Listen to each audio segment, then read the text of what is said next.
Hoy, nabalitaan niyo ito? Yung interview ng Makabayan Black, particular po nito ni Franz Castro, Representative Franz Castro, sabi po nila nanalo po sila. Ang Makabayan Black, kumbaga victory daw po ito, panalo po nila ito dahil tila mawawala na daw po ng confidential funds itong Office of the Vice President at ang Department of Education. Ang sinasabi ng Makabayan Black dito, tagumpay nila yan. Partial victory, ika nga, kasi sila umano daw yung mga sumisilip dito sa mga confidential funds na ito ng mga kagawaran at opisina na inahawakan po ni Vice President Sara Duterte. Yan, sa balitang yan, kung inyong nababasa mula sa Manila Bulletin, Makabayan Solon claims, yan ha, inaako nila ito, na sa kanila ito, partial victory daw po yan on confidential funds issue ang sa inyo. Kasi mukhang nagkakasundo ka coffee ang Kongreso no na i-realign na lang itong confidential funds, intelligence funds. Yung iba no i-realign yan para doon sa pagpapalakas sa ating paglaban dito sa West Philippine Sea. Actually parang 11 agencies ata yan ka coffee no. Kung hindi tayo nagkakamali ang matatanggalan or malilipat yung kanilang confidential funds sa ibang ahensya no. And sa tingin po ng Makabayan Black, victory po nila yan. House Deputy Minority Leader and Makabayan Black member, ACT Teachers Party List, ito pong si Representative Franz Castro, proclaimed, yan ha, in-announce na po nila na ito daw po ay isang partial success over the much disputed issue of confidential and intelligence funds o CIFs in the proposed 2024 national budget. In short, nakapuntos daw po sila. Naka 1 point sila. 1 point sa Makabayan Black, 0 kay Vice President Sara Duterte. Parang ganyan ang gusto nilang palabasin dito. Sa tingin natin, ito ay partial na tagumpay na Makabayan at taong bayan na talagang nagbantay dito sa budget hearing. Kaugnay ng mga iba't ibang issue tungkol sa budget at lalo na itong confidential and intelligence funds. Yan po yung sinabi ni Castro sa isa pong virtual press conference. Ngayong Biyernes lang po yan, Setyembre 29. This after the House of Representative Leadership bared plans to reallocate proposed confidential funds into agencies overseeing the West Philippine Sea. Kumbaga, alisan natin ang confidential funds itong OVP, itong DepEd, ilipat natin yan sa Philippine Coast Guard, sa National Security Council, dyan po ilagay yung pondo na yan. Mukhang ganyan din po yung magiging takbo dyan sa Senado, no? Kasi kinumpirma na ito sa House of Representatives, kinumpirma na po yan ng kanilang isa rin pong mambabatas, no? Isang opisyalis po na si Ako Bicol representative, no? Si Zaldico. Makabayan in particular wants the budget to be reallocated to the needs of the Philippine Coast Guard and the Bureau of Fisheries and Aquatic Resources. Yan, BFAR, isa din po yan sa magbe-benefit dito sa confidential funds na maaalis dito sa DepEd at dito po sa Office of the Vice President, especially due to the insufficient number of vessels and equipment to patrol the sea. Actually, nagkasabay kasi itong issue na yan ka-coffee, no?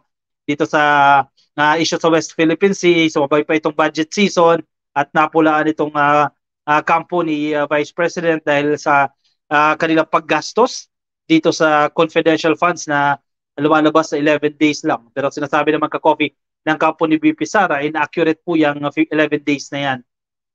However, Castro expressed concern about uncertainties surrounding the reallocation of confidential funds. Yan. May problema na naman si Castro. Na-realign na naman, pero dami na naman concern. Marami na naman siyang hindi katiyakan. Yan, mga uncertainties na naman. Nagtagumpay, pero yan na naman, may problema na naman. Di talaga mawawala na problema. Yan ang mahirap dun eh. May issue talaga eh, no? Ang dami magagawang issue. In fact, remember, no?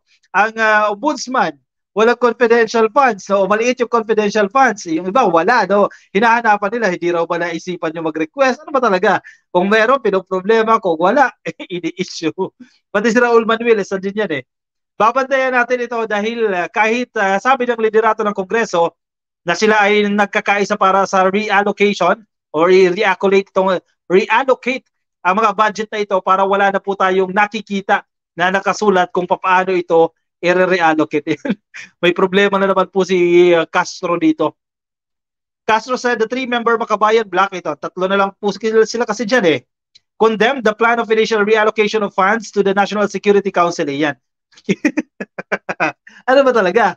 Galit na naman sila dito dahil i-reallocate ito sa National Security Council, sa Armed Forces of the Philippines, sa NICA, National Intelligence Coordinating Agency, at ganoon din po sa Department of National Defense This in light with the NSCS recent issue on alleged violation of human rights, yung issue dito allegedly no sa pagdukot dito sa dalawang environmentalist daw. Ayan, dami na naman pong problema dito ng Bakabayan Black. Kaya good luck talaga ka-coffee no. Parang hindi natin masasatisfy talaga ito. Partial success pero problemado sila ngayon sa pagre-reallocate. Lagi may problema, hindi mawawalan ng problema. Oy, Sir Enrico Rojas, sir, kumusta? Long time no comment. Sir Enrico Rojas ng Vienna, Austria. Happy viewing po sa inyo. Uy, dalawang taga Vienna nakikinig sa atin ha. Si Madam Bella Aquino, shoutout po sa inyo. Uy, kay Shibum, happy birthday kay Shibum ha. Shibum de la Rosa na dyan po sa Italia. Happy birthday po sa inyo sa aking kapatid no, na si Ate Jenny. Happy birthday din po. Enrico Rojas, sir, magandang hapon ka-coffee from this part of the world. Yan. Sa most livable city in the world, ang Vienna, Austria. Happy viewing sa inyo, sir. Luz Viminda Gutierrez, ay good evening po, sir. Hanga talaga ako sa ating Presidente Bongbong Marcos. Grabe ang tapang talaga ng ating Pangulo. Bagay naman talaga siyang tawaging the working president. Di po siya weak leader, siya ay isang strong leader. Gumagawa lang naman yung mga weak leader na yan invento lang nila yan during the campaign, no? Nikki Kizon, may secret meeting niyang Makabayan Black ha. Martin Romualdez, umpisa na paninira kay VP Sara. Narinig ko rin yan, no? Pero hindi pa yan verified ka-coffee, no? Pero ang sinasabi naman nila dyan, syempre may basbas ng liderato yan, no? In short, sinasabi nila itong pagre-reallocate ng pondo mula doon sa Office of the Vice President at sa DepEd, may basbas lang liderato ng Kongreso kasi hindi naman mangyayaring reallocate yan. And sino tinutukoy nila dito? Si Romualdez daw po ang may basbas. Syempre, maiisip naman ng tao, maguguluhan na naman ng tao, nagkaroon ng glitch nagkaroon ng misunderstanding itong si Romualdez at si Vice President Sara Duterte. Remember, yung Tambalos-Los issue. So syempre, isa yan sa mga binabato. Pero again, hindi pa confirmed yan, hindi pa po verified yan. Kayo na bahala ka-coffee. Pero antabay tayo ng mga statement yan. Kasi kanina lang, bago tayo mag-live, no, 2 minutes before, naglabas pa rin po ng statement ang Office of the Vice President. Kasi hinahayaan na nila ang Kongreso. Kasi yun naman talaga ka-coffee, no? Nagre-request lang talaga itong mga opisina na ito. Itong mga ahensya ng gobyerno. Yan ang trabaho nila. Mag-request kayo ng pondo and then let the Congress decide kung i-approve ba nila yung request nyo. Kumbaga, nanghingi lang yan. Kung in-approve ng Kongreso, may part din sila ng kasalanan kasi bakit yung inaprubahan yan? Di ba kung hindi dapat, wag nyo i-aproba.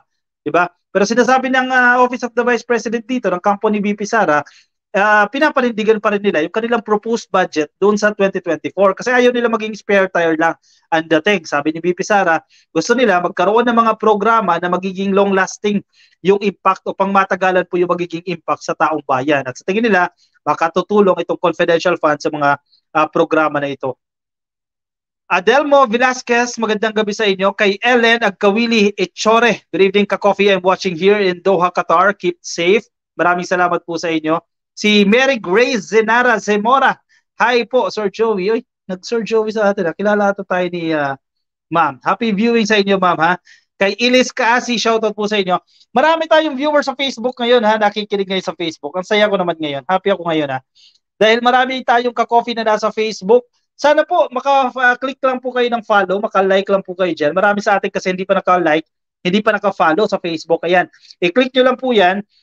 Kung naka-live po kayo dyan, no, makikita nyo dyan yung follow o di kaya like yan sa ka-coffee para isa na po kayong ganap na ka-coffee. No? Libre naman yan ka-coffee, walang bayad. At kung nasa YouTube po kayo, i-click lang po ang subscribe. Ayan, ka-coffee, like, comment, and share lang. At available pa rin po ang ating mga ka-coffee merchandise. Hindi ko lang suot ngayon pero if interested po kayo, maganda po yung project natin ito dahil half po ng ating profit ay mapupunta po sa ating charity fund. So interested po kayo sa ating mga ka-coffee merchandise, yung mga shirts, no? Minsan suot ko yung ka-coffee, hindi ko lang suot ngayon. Message lang po ako. Engineer Rodolfo Reyes, para sa akin ka-coffee, kung mayaman ang bansang Pilipinas, ay wala namang problema sa confidential ng OBP. Ang problema, maraming tamang ahensya ang dapat kalagyan yan. May punto ka. Engineer Rodolfo Reyes, no? At mukhang yan na po yung mangyayari dyan, no? Yan yung mapagdidesisyonan dyan. Kasi kung titingnan mo nga naman yung comparative, as compared to Coast Guard, mababa lang ang confidential funds nito, and then OBP, mas malaki ito, and naging questionable kasi yung paggastos. Pero hindi ibig sabihin na ano na agad, na illegal ka coffee, ha? To be fair din naman sa Office of the Vice President, hindi ibig sabihin na naging illegal yung kanilang paggastos doon. Naging mabilis nga lang ka-coffee at lump sum kasi ito, cash kasi ito ka-coffee, no? Hindi cheque yung itong confidential funds. So, kaya ganyan umilit itong issue na ito. Hi ka-coffee, magandang gabi po sa inyo. Magandang gabi rin po sa inyo. Teka, i-shoutout natin yung mga ka-coffee natin na sa Facebook, nakikinig sa atin ngayon, no? Si Ma'am Teresita Santos, ma'am, happy viewing po sa inyo. Kay Al Proel, kay Dan Ad Alviar, kay Dangi Balansin, kay Jomer Liano, kay Margarita Ramos, happy viewing po sa inyo. Lahat po na nakatutok sa atin sa Facebook, pasensya na po hindi ko maiisa-isa ha, pero maraming salamat po sa inyo at nakatutok po kayo sa akin ngayon. Ngayong araw po ng Biyernes, yan si Ma'am Cecilia Manzon, kapapasok lamang po sa Facebook. Good morning, good morning. Sa mga nasa Estados Unidos na nakikinig sa atin, good morning po sa inyo. May isa pa po tayong topic.